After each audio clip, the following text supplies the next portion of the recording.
আমরা এখন আমাদের ওয়ার্ডপ্রেসের স্পেশাল প্রজেক্টের যে প্ল্যান করেছি তার চতুর্থ ধাপ দেখব। চতুর্থ ধাপটি হচ্ছে কনফিগার দ্য ওয়ার্ডপ্রেস। এর আগে আমরা একটি ডেটাবেস তৈরি করেছি। আমাদের যে ডোমেইন নেম আছে সেই নেম দিয়ে সি প্যানেলে প্রবেশ করে এখন আমরা আমাদের সাইটটিকে কনফিগার করব ওয়ার্ডপ্রেসের জন্য। সেজন্য আমাদেরকে যেতে হবে ব্রাউজারের আমরা একটি নতুন ট্যাব খুলব এবং আমরা আমাদের সাইটের নাম লিখে দেব learnenglish24.com। আমরা দেখতে পাচ্ছি যে আমাদের কনফিগারের জন্য একটি বাটন সমৃদ্ধ একটি পেজ config.php এর একটি ফাইল নিয়ে পেজ আমাদের সামনে উপস্থিত হয়েছে। তো এক্ষেত্রে আমরা যদি কনফিগার করতে যাই তাহলে শুরুতেই ক্রিয়েট এ কনফিগার ফাইল এখানে ক্লিক করব। এখানে বলা হচ্ছে যে 5টি ধাপের কথা বলা হচ্ছে, যে database name, database user name, database password, database host, table prefix. ঠিক এই ধরনের একটি কাজ কিন্তু আমরা লোকাল হোস্টের বেলায়ও করেছি, এখানেও করব।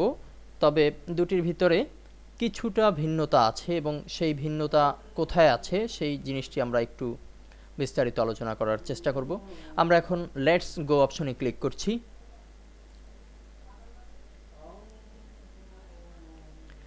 এখানে আমরা দেখতে পাচ্ছি যে database name, user name, password, database host, local host, table prefix সবগুলো অপশনই কিন্তু লোকাল হোস্টের মতোই আছে। কিন্তু আমরা ওয়ার্ডপ্রেস নামে একটি ডেটাবেস তৈরি করেছি ঠিকই, কিন্তু ইউজার নেম, পাসওয়ার্ড এই দুটি বিষয় কি হবে এই বিষয়টি কিন্তু আমরা এখনো পর্যন্ত নির্ধারণ করিনি।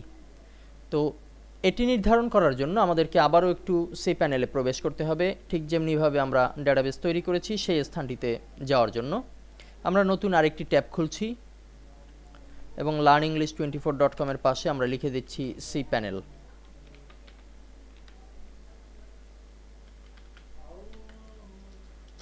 এন্টার করলেই আমাদের সামনে সি প্যানেলটি হাজির হবে।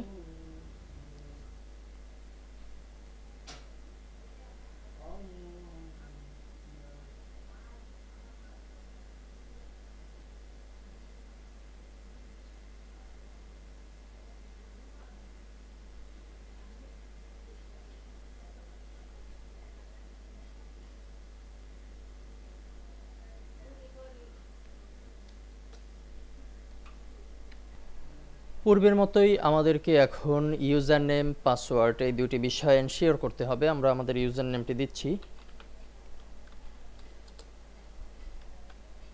নিচের ঘরে দিতে হবে পাসওয়ার্ড,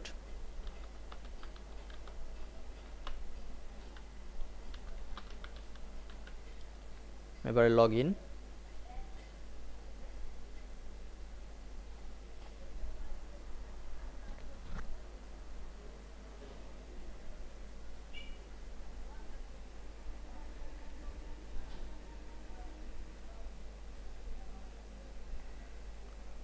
এখন আমরা সি প্যানেলের ভিতরে যে কাজটি করব এই কাজটি আমরা চাইলে ডাটাবেস তৈরির সাথে সাথেই করে নিতে পারতাম, কিন্তু আমরা একটু সহজসাধ্যভাবে উপস্থাপনের সিরিয়াল রক্ষা করার জন্য কাজটি এখন করব। আমরা দেখতে পাচ্ছি যে আমাদের যে ওয়ার্ডপ্রেসে কনফিগার করার জন্য যা যা দরকার সেখানে আমাদের ডেটাবেস নেম এটি পূর্বেই করা হয়েছে। ইউজার নেম, পাসওয়ার্ড এই দুটি বিষয়কে আমাদের এখন রেডি করতে হবে। আমরা চলে যাচ্ছি যেখানে আমরা ডেটাবেস করেছিলাম সেই জায়গাটিতে, মাইস্কেল ডেটাবেস, এখানে ক্লিক করছি।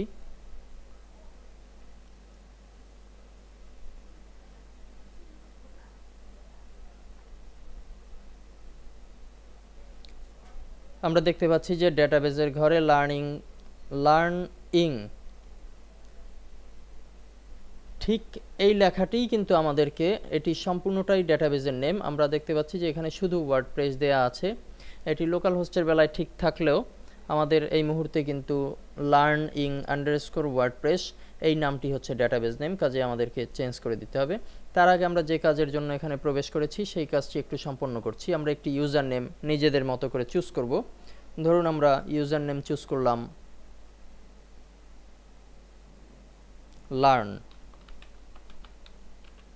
লার্ন নামে একটি ইউজার নেম চুজ করলাম। ম্যাক্সিমাম আমরা লিখতে পারবো 7 ক্যারেক্টার ম্যাক্সিমাম। লার্ন 5 ক্যারেক্টারের একটি ইউজার নেম আমরা চুজ করলাম এবং একটি পাসওয়ার্ড এখানে আমরা উল্লেখ করব।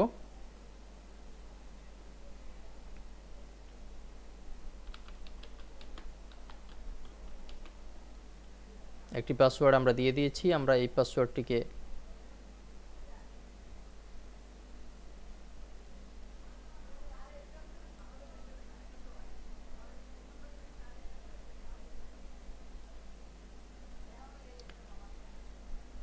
পাসওয়ার্ডটিকে আরো একবার দিব নিচের ঘরে।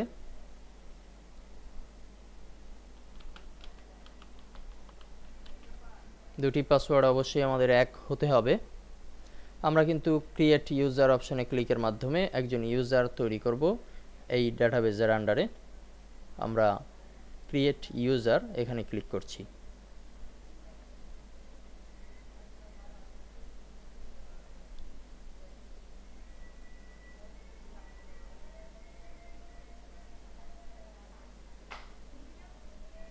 go back।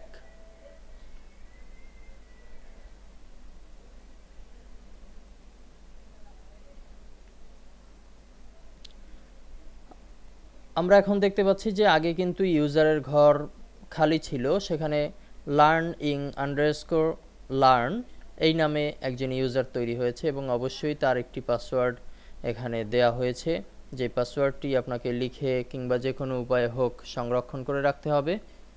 আমরা এখন ডাটাবেজের ঘরে ডাটাবেজের নামটি কপি করছি এবং আমাদের যে ওয়ার্ডপ্রেস কনফিগারের জন্য যে সফটটি আছে সেখানে আমরা পেস্ট করছি, Ctrl+V কিংবা ম্যানুয়ালি যদি করা হয়। এরপরে ইউজার নেমের ঘরে দিতে হবে ইউজার নেম। আমরা যে ইউজার নেমটি এখানে তৈরি করেছি learn_learn, এটি কপি করে এখানে পেস্ট করব। পেস্ট করেছি।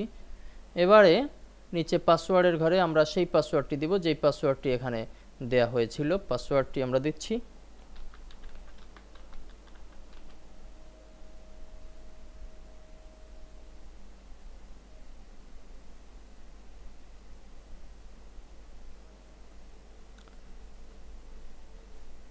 পাসওয়ার্ডটি এই মুহূর্তে যদি দেখা যায় তাতে কোনো সমস্যা নেই, পরবর্তীতে এই পাসওয়ার্ডটি আর দেখা যাবে না।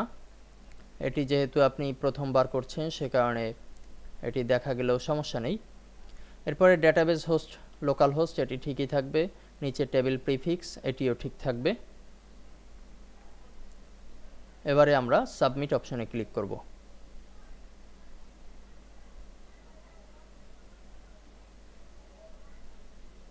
এখানে একটি অপশন চলে এসেছে যে can select database, we are able to connect to the database server, which means your username and password is okay but not able to select the WordPress database. Are you sure it's exist? মানে এই ডাটাবেসটি এখানে আছে কিনা সেই ব্যাপারটি এখানে বলা হচ্ছে।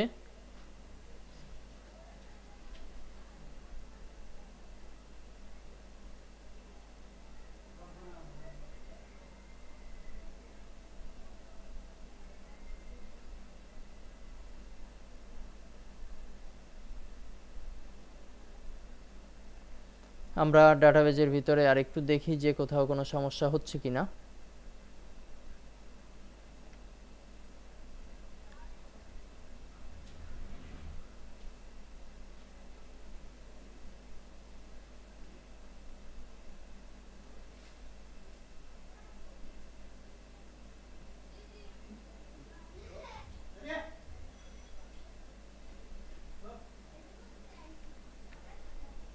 হ্যাঁ, এখানে যে সমস্যাটি হলো সে সমস্যাটি সলভ করার জন্য আমাদেরকে একটু ব্যাকে ফিরে যেতে হবে। আমরা ব্যাক মেনুতে ক্লিকের মাধ্যমে একটু ব্যাকে ফিরে যাচ্ছি এবং এখানে যে সমস্যাটি হলো সেটি কোনো সমস্যা না। এখানে যে লেখাগুলো দেয়া হয়েছে এগুলো সবই ঠিক আছে।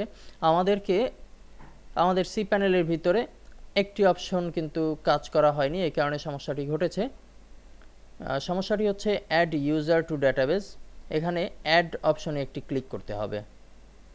এর আগে আমরা ডাটাবেজে লার্নিং নামে একটি লার্ন এই নামে একজন ইউজার তৈরি করেছি ঠিকই, কিন্তু তাকে এখনও পর্যন্ত এই ডাটাবেজ ব্যবহারের জন্য অ্যাড করা হয়নি। আমরা এখানে দেখতে পাচ্ছি ইউজারের নাম ঠিক আছে, ডাটাবেজ নেম ঠিক আছে।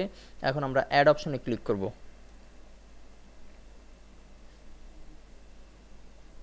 এখান থেকে আমরা অল প্রিভিলেজ এটি দেব।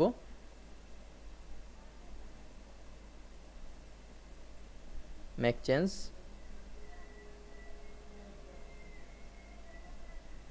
এখন আমাদের কাজটি ফুলফিল হয়েছে। এখন ইউজার লার্ন ওয়াজ অ্যাডেড, এখন এই বিষয়টি কিন্তু অ্যাড হয়েছে। আমরা এখন গো ব্যাক দিয়ে ফিরে যেতে পারি এবং এখান থেকে ফিরে আসার পরে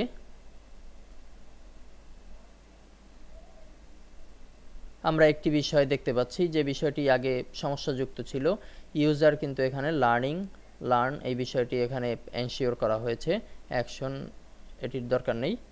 এখন কিন্তু সব বিষয়গুলো এখানে ঠিক হয়েছে। আমরা এখন আমাদের কনফিগার পেজে গিয়ে সাবমিট দিচ্ছি। এখন কিন্তু আমরা ওয়ার্ডপ্রেস এখানে অল রাইট স্পার্কি এই বিষয়টির মাধ্যমে আমরা জানতে পারছি, এখানে মেসেজের মাধ্যমে জানতে পারছি যে আমাদের বিষয়টি ফুলফিল হয়েছে। এখন আমরা রান দ্য ইনস্টল, এতক্ষণ আমরা কনফিগার করেছি, এবার ইনস্টলেশনটি রান করব। তো আমরা একই লেসনের ভিতরে এই রান দ্য ইনস্টলেশন এই প্রক্রিয়াটিও দেখব। আমরা ক্লিক করছি।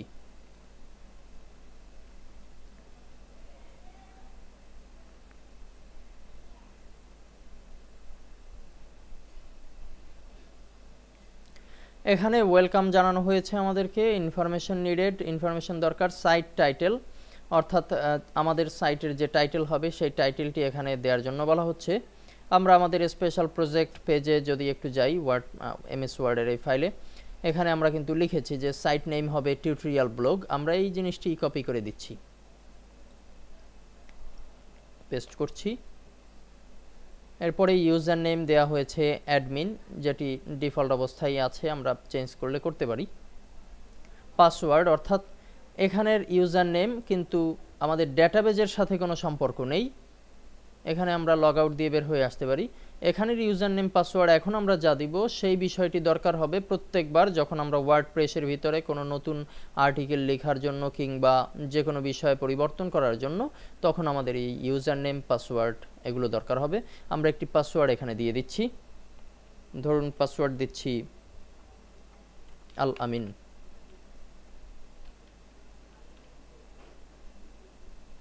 কিংবা আপনার যে কোনো মোবাইল নম্বর কিংবা আপনার বাসার ফোন নম্বর, আমরা দিলাম 1234567 এই পাসওয়ার্ডটি আমরা দিলাম 1234567 পাসওয়ার্ডটি দিয়ে আমরা একটি ইমেল অ্যাড্রেস দেব। যেহেতু আমরা অনলাইনে কাজটি করছি, আমরা একটি ইমেল অ্যাড্রেস এখানে দিয়ে দিব।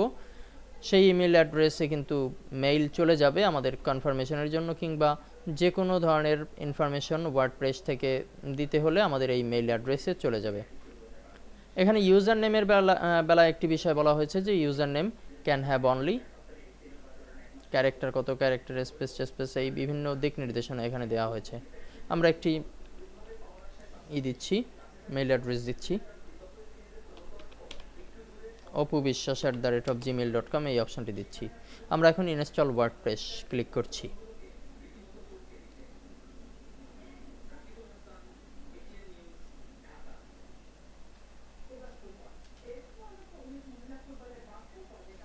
সাকসেস বলা হচ্ছে, ওয়ার্ডপ্রেস হ্যাজ বিন ইনস্টল হয়েছে। Were you expecting more steps, sorry to disappointed. Log in অপশনে ক্লিকের মাধ্যমে আমরা এখন ওয়ার্ডপ্রেসের ভিতরে চলে যাব।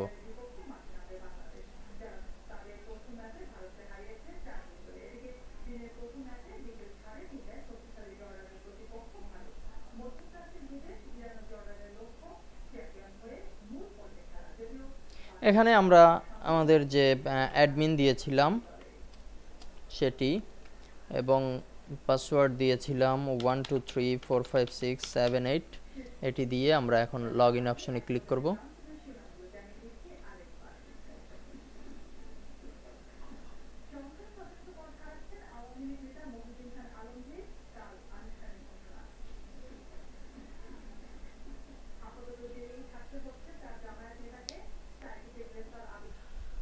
আমরা এখন ড্যাশবোর্ডের ভিতরে চলে এসেছি,